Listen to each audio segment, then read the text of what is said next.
If your HP OMEN Transcend 16 powers on but won't load Windows, this video walks through the repair steps that restore your system. We will troubleshoot startup problems, use recovery tools, and repair Windows.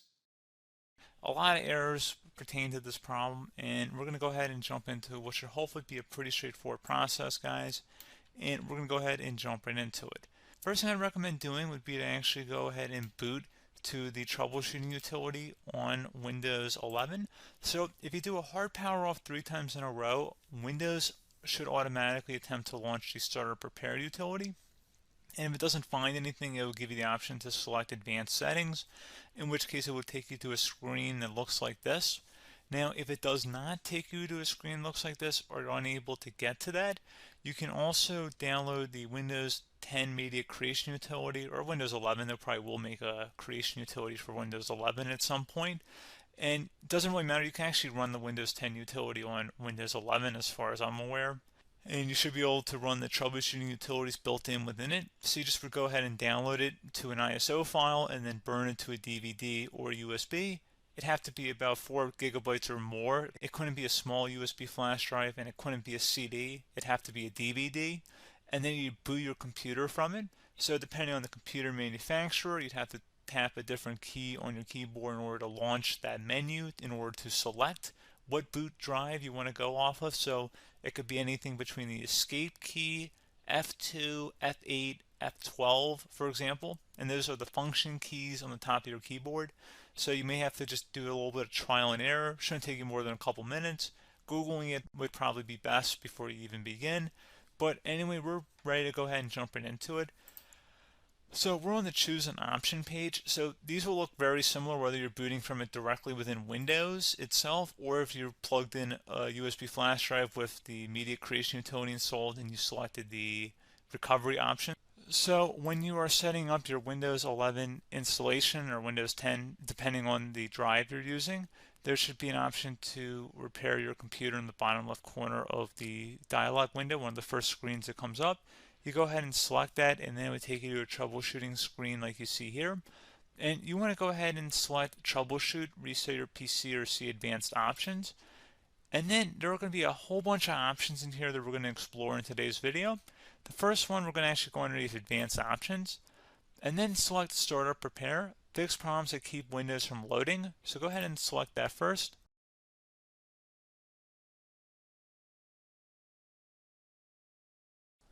Okay, so you can see it could not repair our PC. That was our first option we could try. Something else, if we go back into advanced options here, and then select troubleshoot, we're going to go underneath advanced options again. You can go ahead and actually access safe mode by selecting startup settings. And then if you select the restart button, you have the option on the screen, select safe mode with networking, which will give you a key on the screen. It'll tell you which key to press to enter that. I believe it's the F7 key. It'll do that for you.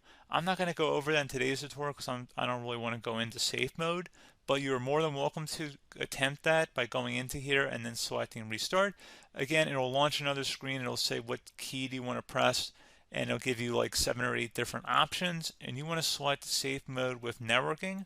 There's also an option for a command prompt too, but that's going to be something we're going to cover later in this video, and we don't even have to go through that in order to access it. So that's why I'm not going to really push for that, because unless you know exactly what's causing the problem, you probably don't need to go into safe mode. Unless you're trying to recover files, in which case then you definitely can go into safe mode, but we're trying to actually recover our computer here. So I hope that makes sense.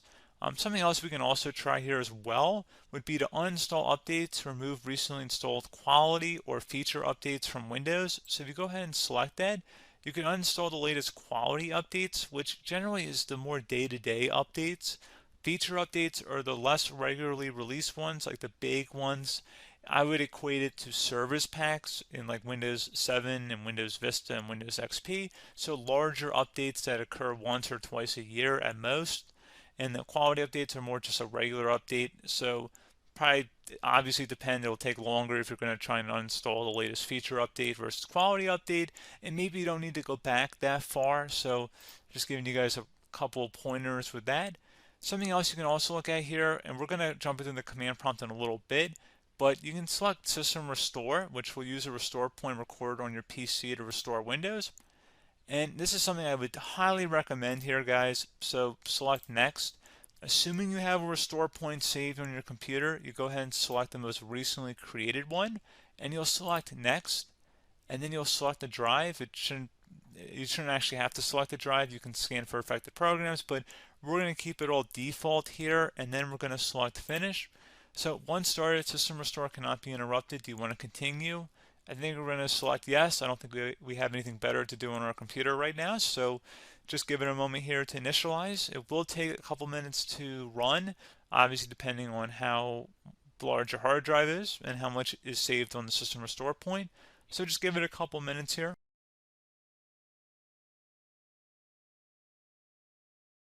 Okay, so you can see the system has been restored successfully. We're going to go over a couple different methods in addition to that if that did not work. So I'm just going to pause the video and we're going to start back on the recovery screen that we started with. Okay, so a couple other things we can try here too. If you go back into troubleshoot, you can select reset your PC while you choose to keep or remove your personal files and then reinstalls Windows.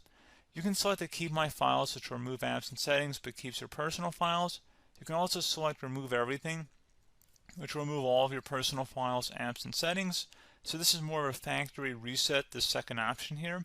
First option, it should not delete all of your personal files. However, it will pretty much clear most of your programs. And keep in mind, there's no guarantee that your information, number one, is even still available and easily recoverable on your computer to the point that you actually would be able to recover anything.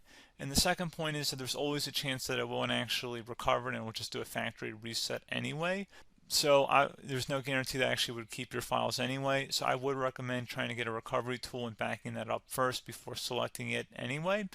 But again, those are a couple of different options. And then something else you can try here if you go back to the choose an option. Another option, if you go underneath choose an option and select troubleshoot, advanced options, and now select where it says command prompt. Okay, so the first thing we should do is type our main hard drive here. In most cases, it should be the C drive. So you just do a C colon and then hit enter on your keyboard. So once you're underneath the C drive, we're going to type in dir and then hit enter on your keyboard. It should have program files, users, and Windows all in there. That's how you know you're in the right directory.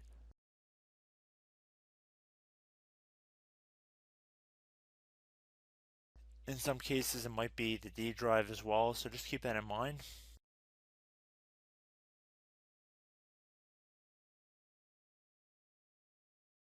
Next thing we're going to do is type in cd space / Windows / system 32 / config, and then you're going to hit enter on your keyboard.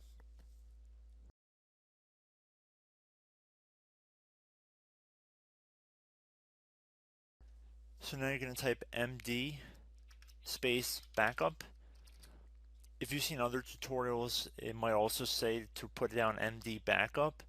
That's because the backup name is pretty common when you want to back something up. So you can name this whatever you want, doesn't have to be backup. So if you've already made a backup folder in the past, you could do backup 1, for example. So once you're done setting the name you want the backup to be called, hit enter on your keyboard again.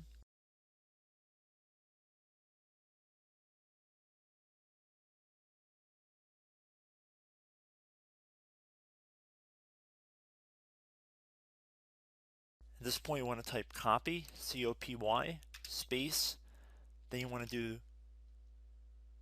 the star symbol above the 8 key, then do a period or a dot, whatever you want to call it, then another star sign, and then another space, and then type backup, and then hit enter on your keyboard.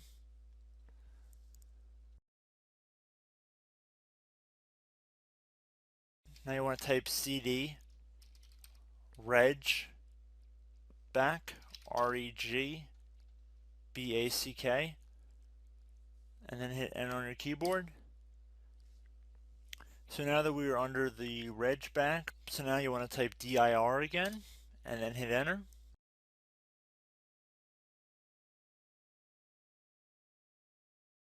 So now at this point we're going to type copy again. So copy, space, star sign,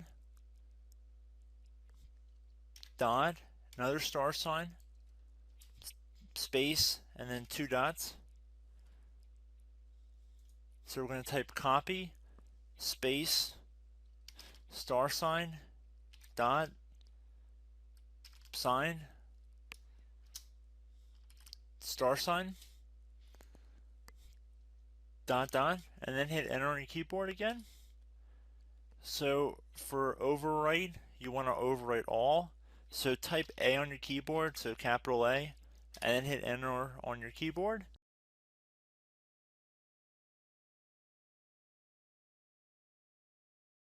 So at this point, you should be good to go. You can close out of the command prompt window.